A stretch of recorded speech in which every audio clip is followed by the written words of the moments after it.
श्री गुरुदेव दत्त. दत्तगुरूंच्या 24 गुरूंपैकी 13वा गुरु भ्रमर मधुकर.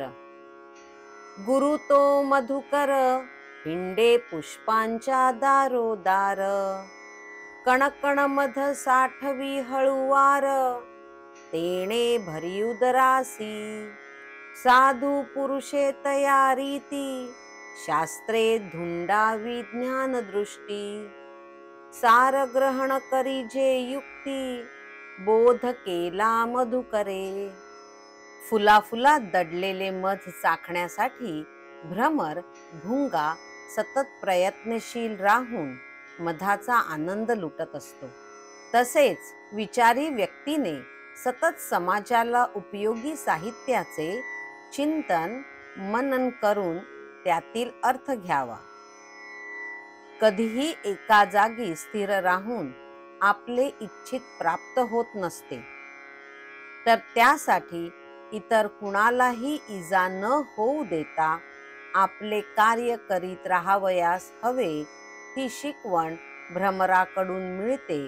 म्हणून भ्रमराला श्री दत्तगुरूंनी गुरु केले आहे. यावरून आपण असा बोध घेऊ शकतो की प्रत्येक व्यक्तीमध्ये मोह असावा, परंतु तो केवळ ज्ञान घेण्याचा, आदर्श व संस्कारी सवयींचा असावा. ज्ञानी व्यक्तीने कोणत्याही प्रलोभनांना व मोहांना बळी न पडता आपली वाटचाल करावी.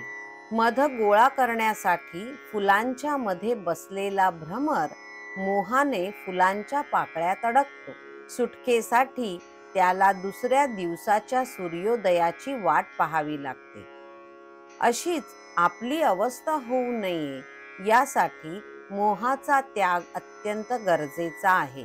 यावरून असा दृष्टिकोन समोर येतो की फुलातील मकरंद काढण्याची कला जशी भ्रमराला अवगत आहे, तशीच विविध विषयातील सार ग्रहणाची कला आपल्यात आहे.